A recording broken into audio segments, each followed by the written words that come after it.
সব পাপের কি ক্ষমা আছে আল্লাহর আদালতে? হ্যাঁ, সব পাপের ক্ষমা আছে। মক্কা বিজয়ের পর আল্লাহর হাবিব সাল্লাল্লাহু আলাইহি ওয়াসাল্লাম সবাইকে সাধারণ ক্ষমা ঘোষণা করেছিলেন। 14 জনকে আল্লাহ রাসূল সাল্লাল্লাহু আলাইহি ওয়াসাল্লাম মাফ করেন নাই। আজকে নতুন বাংলাদেশে আমরা নতুন পরিবেশে এসেছি, বাংলাদেশ নতুন করে স্বাধীন হয়েছে। ঢালাওভাবে সবাইকে যদি ক্ষমা করে দেন, বিশ্বাস করেন মুনাফিক কিন্তু এখনও আছে, এরা কিন্তু সুযোগ পেলে আবার ছোবলটা মারবে। আল্লাহর হাবিব সাল্লাল্লাহু আলাইহি ওয়াসাল্লাম মক্কা বিজয়ের পরে সবাইকে ক্ষমা করেছিলেন, কিন্তু 14 জনকে আল্লাহর হাবিব সাল্লাল্লাহু আলাইহি ওয়াসাল্লাম ক্ষমা করেন নাই। তারা কারা? যাদেরকে আল্লাহর হাবিব ক্ষমা করেন নাই, কি অপরাধ ছিল তাদের? এবার একটু মিলান তো। এখন যারা সুযোগ সন্তানী কিছু মানুষ আছে বাংলাদেশে, দেখবেন বিএনপি আইলে এরা বিএনপি, আওয়ামী লীগ থাকলে এরা আওয়ামী লীগ, কখনো যদি এরশাদ দল কখনো ক্ষমতায় আসে লাঙ্গল, এরা লাঙ্গল। যদি জামাত কখনো ইসলামী আন্দোলনের ভাইয়েরা যদি ক্ষমতায় আসে, তখন আবার খোলস চেঞ্জ করে তারা সেদিকেই। মানে যখন যে যেভাবে আছে সে সেভাবে নিজের খোলসটাকে পরিবর্তন করে। এরা সমাজের জন্য ভাই ক্যান্সারের মতো ভাইরাস তৈরি করে, এরা সমাজের ক্যান্সার। যাদেরকে আল্লাহর হাবিব সাল্লাল্লাহু আলাইহি ওয়াসাল্লাম মক্কা বিজয়ের পরে ক্ষমা করেন নাই, সেই 14 জন কারা? দেখেন, 1 নম্বর আব্দুল্লাহ ইবনে খাতাল, অপরাধ পরে বলতেছি কি ছিল। 2 নম্বর ফারতানা, 3 নম্বর কারিনা, এরা দুজন ছিল আব্দুল্লাহ ইবনে খাতালের বাদী।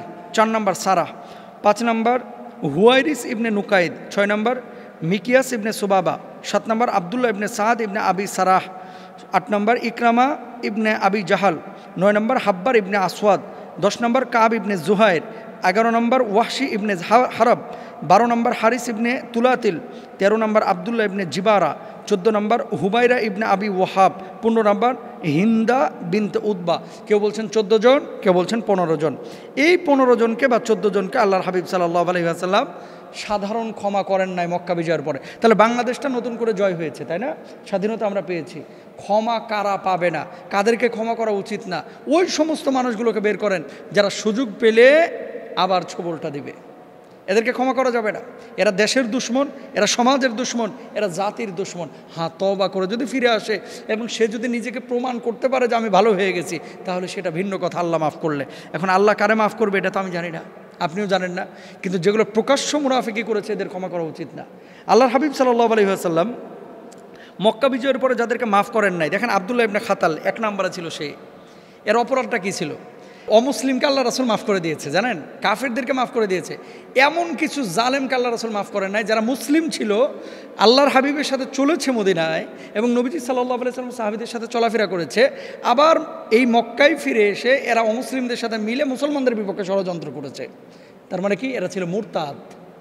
আব্দুল্লাহ ইবনে খাতাল, তার অপরাধ কী ছিল? ইসলাম গ্রহণকারীদের একজন, রাসূল সাল্লাল্লাহু আলাইহি ওয়াসাল্লাম তাকে সদকা আদায়ের জন্য পাঠালে সহকর্মীকে সে হত্যা করে, মক্কায় পালিয়ে যায় এবং ইসলাম ত্যাগ করে। সাইদ ইবনে হুরাইস মাখজুমি এবং আবু জাররাহ আসলামী রাদিয়াল্লাহু তাআলা আনহুমা তাকে হত্যা করেন।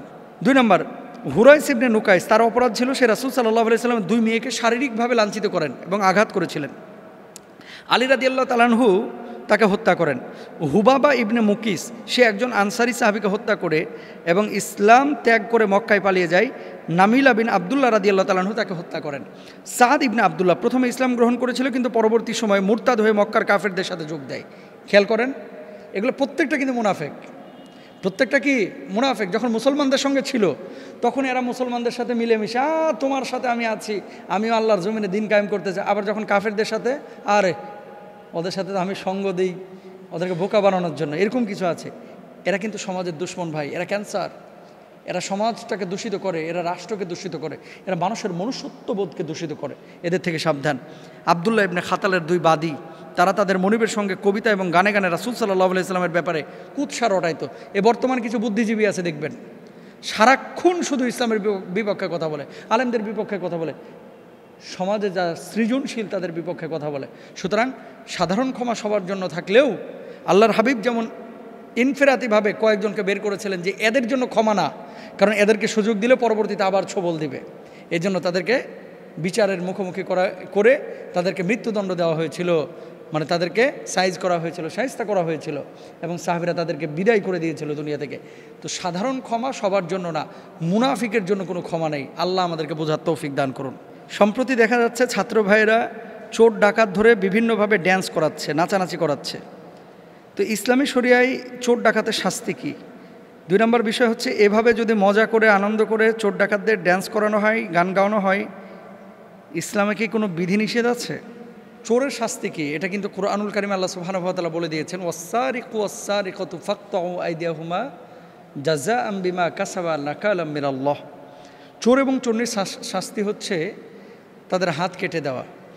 এটার জন্য আবার কয়েকটা শর্ত আছে।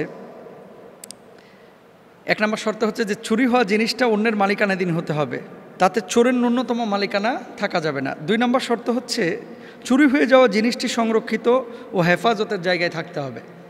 3 নম্বর হচ্ছে মালটি বিনা অনুমতিতে নিতে হবে। যে মাল নেওয়ার ব্যাপারে বা ব্যবহারের ব্যাপারে অনুমতি দেওয়া হয় সে যদি তা একেবারেই নিয়ে যায় তাহলে চুরির হদ জারি হবে না। 4র্থ হচ্ছে মালটি গোপনে নিতে হবে, কেননা অন্যের মাল প্রকাশ্যে নিলে তার চুরি নয়, ডাকাতি। 5মত তার চুরির ব্যাপারটি সব ধরনের সংশয়হীন ও সন্দেহাতীতভাবে প্রমাণিত হতে হবে। এই শর্তগুলো যদি কোনো চোরের মধ্যে পাওয়া যায় তার হাত কাটা যাবে। এখন কথা হচ্ছে যে মোহতারাম, ডাকাতকে নিয়ে চোরকে নিয়ে কখনো কখনো আবার বেলি ড্যান্সের মতো ড্যান্স করানো হচ্ছে, তারপরে আবার বিভিন্ন ধরনের বাংলা গান গাওয়ানো হচ্ছে, আবার না ড্যান্স করলে আবার উড়াধুরা পিটানো হচ্ছে। তো এই ধরনের আচরণগুলো আসলে ইসলাম এগুলো উৎসাহিত করে না এবং এগুলো অনুমোদন করে না। কারণ এগুলো হচ্ছে, যদিও আপনি কি বলে তাকে শাস্তি প্রদানের জন্য এগুলো করতেছেন, অন্য চোর, কারণ মিডিয়ায় কিন্তু আপনার মাইটটা দেখায় না। ফেসবুক ইন্টারনেটে যেটা ছড়াচ্ছে ভিউ পাওয়ার জন্য, সেটা হচ্ছে তার রসিকতাটাকে ছড়াচ্ছে। তো চোর ডাকাত এখান থেকে কিন্তু আরও সুযোগ পাবে যে ধরা পড়লে হয়তো বা মুরগি টুরগি খাওয়াবে, 2-1টা বাড়ি দিয়ে আমাকে এরকমই ড্যান্স করাবে। তো এটা কিন্তু কড়া শাসন না। কড়া শাসনটা কি? কড়া শাসনটা হচ্ছে কি তাকে আইনের মুখোমুখি করা। কড়া শাসন হচ্ছে তাকে উত্তম মধ্যম দেওয়া। কড়া শাসনটা হচ্ছে তাকে চোখ রাঙানি দেওয়া। কড়া শাসন হচ্ছে তার সাথে এমন কিছু অ্যাটিটিউড করা যে অ্যাটিটিউডের কারণে অন্য চোরগুলো ভয় পাবে। সে ফর এক্সাম্পল একটা উদাহরণ দিই আপনাদেরকে। ধরেন একজন চোর, এই 6টা শর্ত যেগুলো আমি বললাম, সব শর্ত তার উপরে কায়েম হয়েছে। এই চোরকে এবার 0 পয়েন্টে নিয়ে যান। আপনাদের হাতে তো এখন ক্ষমতা, আলহামদুলিল্লাহ। এখন তো চাইলেই ছাত্র ভাইরা অনেক কিছু করতে পারে। আগে মানুষ বলতো যে রং সাইড দিয়ে যায় না, সামনে পুলিশ আছে, আর এখন বলে রং সাইড দিয়ে যায় না, সামনে স্টুডেন্ট আছে, ছাত্র আছে, তাই না? এই উল্টাপাল্টা করেন না, সামনে কিন্তু ছাত্র আছে। মানে ছাত্রদের মানুষ ভয় পায়। এখন দরকার আইনের শাসন। এখন আপনাদেরকে একটা কথা বলি, এরকম কোনো চোর যদি চুরি করে বা ডাকাত যদি ডাকাতি করে, তাকে 0 পয়েন্টে নিয়ে যান।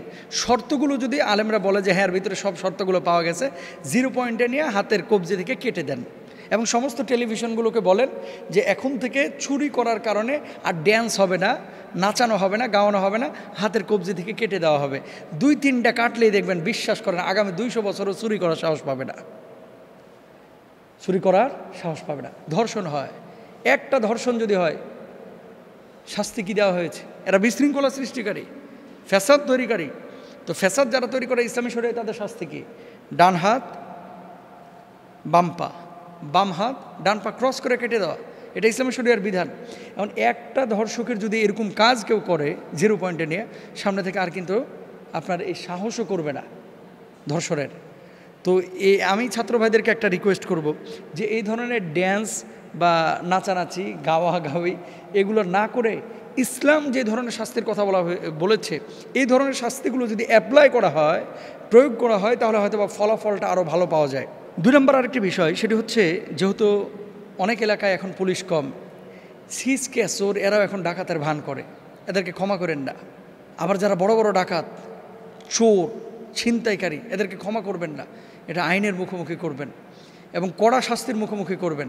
কারণ ওই যে শেখ সাদি রহমতুল্লাহ আলাইহি একটি কথা বলেছিলেন যে কোনো রাষ্ট্র শাসন ছাড়া এটা বেশি দিন স্থায়িত্ব হয় না, বেশি দিন স্থায়িত্ব লাভও করে না।